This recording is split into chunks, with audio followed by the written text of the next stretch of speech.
কংগ্ৰেছৰ পৰা যদি আপুনি কংগ্ৰেছত থাকিলেহেঁতেন তেতিয়াহ'লে 21ৰ ইলেকশ্যনত কংগ্ৰেছৰ পৰা আপুনি প্ৰাৰ্থিত্ব আগবঢ়োৱা হ'লে আপোনাৰ জয় কিন্তু এক প্ৰকাৰ প্ৰায় নিশ্চিত আৰু আপুনি ইতিমধ্যে উল্লেখ কৰিছে যে লোকসভা নিৰ্বাচনত কংগ্ৰেছৰ ফলাফল যথেষ্ট ভাল হাজো সমষ্টিত তাৰ পিছতো আপোনাক কংগ্ৰেছে এলাগি কৰিছে নিশ্চয়কৈ আন কোনোবা প্ৰাৰ্থীৰ প্ৰক্ষেপ কৰাৰ সুবিধা আছে কংগ্ৰেছে তাৰ চিন্তা চৰ্চা কৰি খালি এজন নেতাই এইবিলাক কৰি আছে গোটেই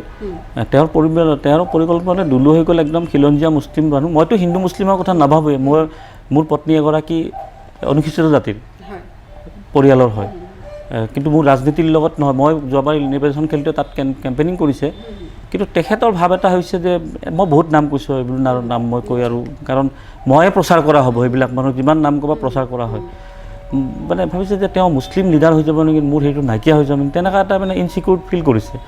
ফিল কৰি কিনে মানে মোৰ নিলম্বনটো যেতিয়া উদ্ৰ হোৱাৰ পৰিস্থিতিত আহি পায় কিবা এটা আকৌ ব্লেকমেইলিঙৰ ৰাজনীতি কৰে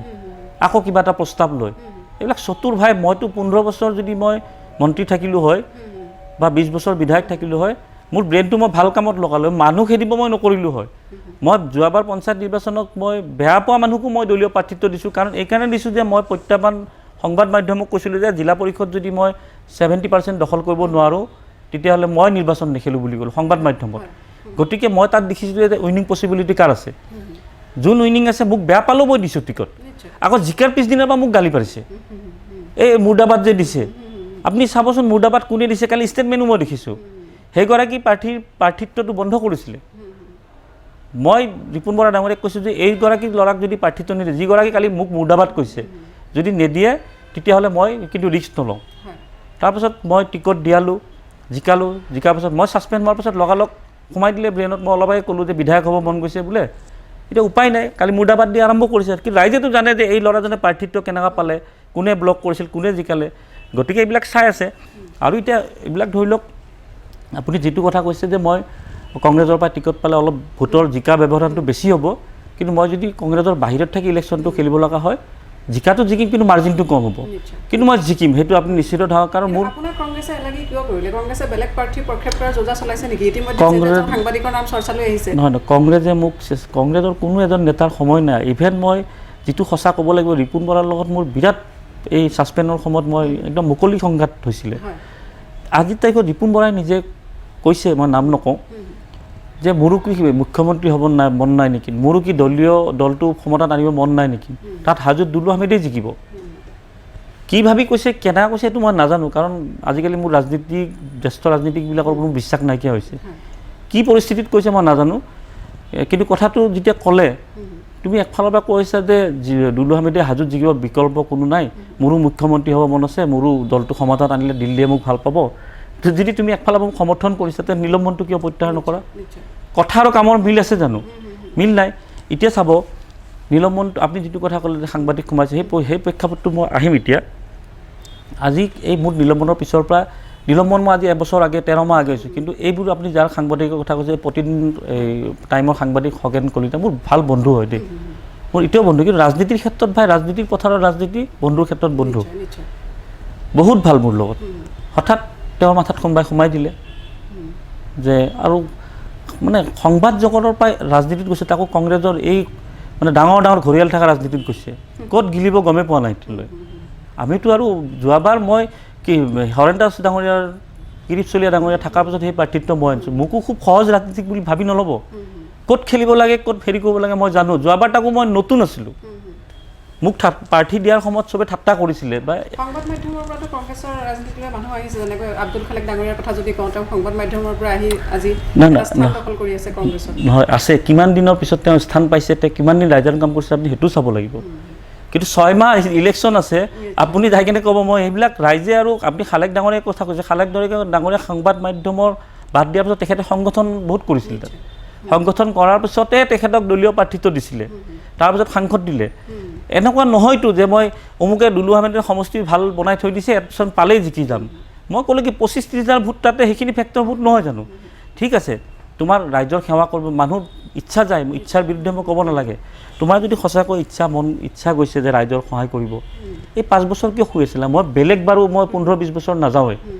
এই 5 বছৰ যে মই বানপানী হওক তাত কৰোনা হওক তাত কাৰোবাৰ বেমাৰ হওক কিবা হওক গোটেই কামততো মই জড়িত হৈছোঁ তোমালোকৰ যদি সঁচাকৈ ৰাইজৰ সেৱা কৰিব মন আছে এই ধৰণৰ মানে ভণ্ডামি কৰি কাৰণে কি 6 মাহ পিছত নিৰ্বাচন তোমালোকে দলীয় প্ৰাৰ্থী দুলু আহমেদ বোলে নিৰ্বাচন ছাছপেণ্ড মোৰ ইহঁতৰ প্ৰচাৰটো উন্নয়ন নহয় ইহঁতৰ প্ৰচাৰটো দুলু আহমেদৰ ছাছপেনশ্যন উইড্ৰ হোৱা নাই টিকট নাপায় তোমালোকে কি কৰিবা সেইটো কোৱা তেখেতসকলৰ প্ৰচাৰটো দুলু আহমেদে টিকট নাম মোৰ নামটো কিয় কৈ আছে মইতো বেলেগৰ টিকট পোৱাৰ কথা ক'ব যে মই মোৰ কাম কৰি আছোঁ গতিকে তেখেতে সোমাই যায় ভাল কথা সোমাওক 21 পিছত আকৌ বেক টু পেভিলিয়ন আকৌ যাই কিনে সেই চকীখনতে বহিব লাগিব এই যিখন প্ৰতিদিন টাইমৰ হেৰি আছে মই বহুত দেখিছোঁ এইবিলাক গতিকে কথাটো হৈ গ'ল ঠিক আছে তেখেত আহিল অহাৰ পিছত বিধায়ক হ'ব মন গৈছে সপোন চবেই দেখে আৰু সপোন দেখাততো বাধা নাই ভাই আমি সৰুতে সপোন বুলিয়ে দেখিছিলোঁ কিন্তু এতিয়াতো এটা পৰ্যায়ত আহিব পাৰে কিন্তু এতিয়া নহয় এতিয়া বা কাম কৰিলে 10 বছৰ পিছত আহিব তেওঁ কি হ'ল তেওঁ কোনোবাই উচতনি দিছে যাৰ কাৰণে মই মানে অকণমান প্ৰমাণ হোৱা কথাটো ক'ব লাগিব আমাৰ APCCৰ এটা অফিচিয়েল গ্ৰুপ আছে আৰু সেইটো পৰিচালনা কৰে আমাৰ নিখিল ভাৰত কংগ্ৰেছ কমিটিৰ যিগৰাকী যুটীয়া সম্পাদক হৰিপাল ৰাৱত তেখেতে কৰে তেখেতে কি কৰিলে সেই গ্ৰুপটোত আমাৰ যিসকল বিষয়ববীয়া আছে মানে ছেক্ৰেটাৰী লেভেললৈ আছে মানে secretary general secretary vice president AICC member প্ৰাক্তন সাংসদ প্ৰাক্তন বিধায়ক তেনেকুৱা আছে তাত কিন্তু কোনো সাংবাদিক নাই এইটো আমাৰ সাংবাদিকৰ গ্ৰুপটো মিডিয়া গ্ৰুপটো অলপ বেলেগ তাৰপিছত আৰু মই মোক কিয় ৰাখিছে মোৰ নিলম্বন কৰা নাই মইতো দলৰ কাম কৰি আছোঁ কাৰণ মই সদস্য হৈ আছোঁ কাৰণে মোক ৰাখিছে তাৰ মই সেইদিনাখন চাই থাকোঁতে আজি 20-25 দিনমান আগৰ কথা মই তাত দেখিলোঁ বিজেপিৰ এগৰাকী সদস্য তেওঁ মই টিভিত জইন কৰোঁতে মই তেখেতক দেখিছিলোঁ এইটোতো বিজেপিৰ সদস্য এইটো নাম মই আকৌ চালোঁ চাই হয় এইজন আকৌ মই কংগ্ৰেছৰ মই আকৌ এইটো ইনকুৱাৰী কৰিলোঁ ইনকুৱাৰী কৰি তাৰপিছত মই দেখিলোঁ হয় বিজেপিৰ কাৰ্ডখনো পালোঁ মই কাৰ্ডখন পাছত আকৌ দেখিলোঁ খগেন কলিতা সেই গ্ৰুপত সাংবাদিকজন মই ঠাট্টা কৰা নাই সাংবাদিক এটা দলীয় গ্ৰুপত থাকিব নাপায় তেওঁ কোনোবা ৰাখিলেও আজি যদি মই কংগ্ৰেছৰ গ্ৰুপত মই আপোনাক অন্তৰ্ভুক্ত কৰোঁ আপুনি হয়তো নিজে লেফ্ট মাৰি দিব এইটো নিয়মো নহয় তাৰপিছত মই লগালগ এটা আপডেট দিলোঁ যে সেই কাৰ্ডখন লৈ মই হৰিপাল ৰাৱতক প্ৰশ্ন কৰিলোঁ যে আপুনি এই বিজেপিৰ সদস্য আৰু এই সাংবাদিক এই গ্ৰুপত কেনেকৈ ৰাখিলে উত্তৰ কিন্তু মোক লাগিব বুলি কৈছোঁ তাৰপিছত মই দিয়াৰ লগে লগে সেই বিজেপিৰ সদস্যগৰাকী আকৌ তাত কমেণ্ট দিছে যে এনি ডাউট তাৰমানে হয় মই এইটো কংগ্ৰেছৰ গ্ৰুপত আছোঁ মই বিজেপি হয় কিবা সন্দেহ আছে নেকি আচ্ছা কল মই এনি ডাউট বুলি দেখাতে মই আৰু নাৰ্ভাছ হৈছিলোঁ বাপৰে এনেকুৱা ধমকি কিবা এটা খেল আছে ইয়াতে যদি তেখেতক ক'ৰবাৰ পৰা জইন কৰাই মই এই বিজেপিৰ সদস্যগৰাকীৰ কথা জইন কৰাই যদি কাৰোবাক টিকট দিম বুলি ভাবিছে তথাপি গ্ৰুপত কোনো এনেকুৱা মুকলিকৈ নাহে গতিকে আকৌ মই ক'লোঁ সাংবাদিক কেনেকৈ সোমাল সেই দুটা প্ৰশ্ন কৰিলোঁ একদম হাঁহি উঠা কথা গধূলি ওলালোঁ মোক ৰিমুভ কৰিলে গ্ৰুপৰ পৰা দুলু আহমেদ গ্ৰুপৰ পৰা ৰিমুভ আৰু সেই বিজেপিৰ সদস্যগৰাকী আজিলৈ সেই গ্ৰুপত থাকি গ'ল খগেন কলিতা আজিলৈ সেই গ্ৰুপত থাকি গ'ল এতিয়া দল কেনেকুৱা পৰিচালনা হৈছে ক'ৰ পৰা হৈছে কোনে কৰি আছে কি কৰি আছে এইবিলাক এটা খুব সন্দেহৰ বিষয় হৈ যোৱা নাই জানো গতিকে এইবিলাক